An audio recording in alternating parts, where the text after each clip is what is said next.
Hey everybody, just got back from Cool Spring Power Museum and I got some stuff for my 4.5 horsepower United. Found some nice brass grease cups for it. Of course I needed to find two matching ones. I found this one, $5. Very nice. Then I found another one that I thought was matching, but it's steel. So I was a little disappointed, and I thought, well, let me see if I can do some brass plating. So I looked around online, and some people said, no, you can't plate something with brass because it's an alloy of copper and zinc, and you can either plate one thing or the other, but you can't plate both. And then, well, I know that's not entirely true because there's plenty of things that are brass plated. Cheap doorknobs, for example. So I found one guy that managed to plate some stuff with brass very nicely. He used regular old vinegar, a battery charger. I got this little trickle charger. It says it's 12 volt, but when I turn it on, it only puts out 7 volts. So who knows, that might work out to my advantage.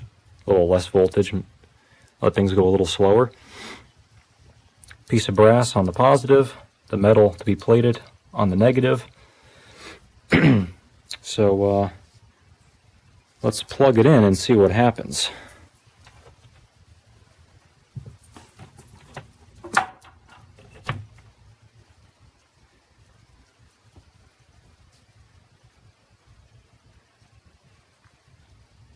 Not much. Let's give it a couple minutes. Well, we had two problems. Firstly, the first problem is that what I plugged in was my soldering iron, not my battery charger. So once I figured that out, it doesn't seem like that little charger had enough juice to it. So I switched to that guy. It's got an amp gauge on it. The amp meter didn't really show very much, so I used my multimeter, and it's only flowing 35 milliamps, which wasn't very much. So I just hooked up to a battery to eliminate any questions with the charger. I also moved the pieces closer together. Figured less distance to travel, less resistance, more current. So you see it is bubbling a little bit. And that kind of brassy color there, I think that's just because that piece of steel is outside of the vinegar and it's rusting a little bit. So let's let that sit there for a little while and see what happens. Well, it didn't work with the vinegar, so I'm trying a saltwater solution. It's bubbling quite well. So let's let that sit there for a little while and see what happens. Okay, so the electroplating thing didn't work out at all. But what does work pretty well, I'm about to show it to you. It's kind of cheating. You heat it up and you rub it with a brass brush. I got a brand new brass brush here. And you heat it up to maybe 600 degrees or so. Right after the metal starts making all its cool colors, the gold and blue colors, then it starts to turn kind of gray. Then you scrub it with the brass brush and it actually melts off some of the brass onto the steel. It doesn't create a very thick coating or a very good one, but it looks quite brassy. The other thing to note here is this is my grandpa's vice protectors that he made back in 1931. We got a propane torch.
Now you can see it starting to turn quite brassy.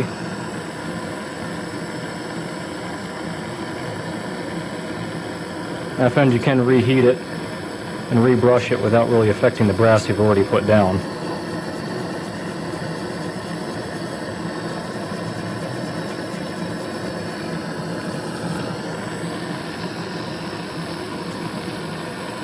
And you can compare it to the brass vice jaw protectors here. You see it looks pretty similar.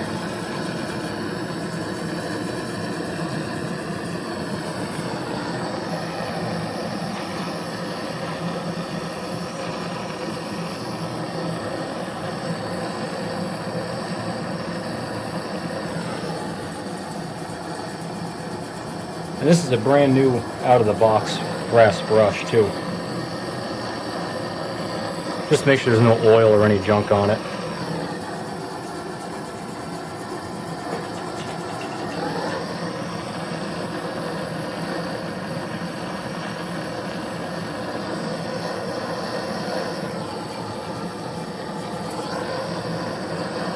And you'll know the temperature of the metal is right when you scrub it with the brush, and it feels sort of mushy, and it feels like there's like oil or something, or grease on the surface.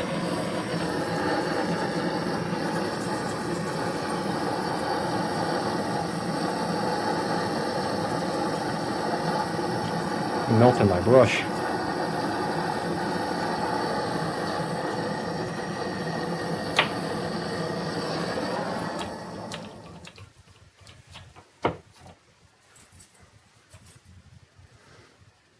Alright, that's about all there is to it.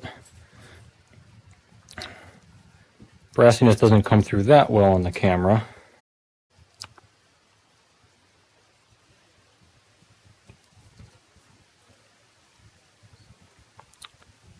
That's a pretty good substitute though for brass plating, which apparently I can't really figure out how to do. But anyway, that's it for today until I find a real brass grease cup for my engine. So thanks for watching, everybody. Make sure to subscribe or leave a comment, and as always, come back for more.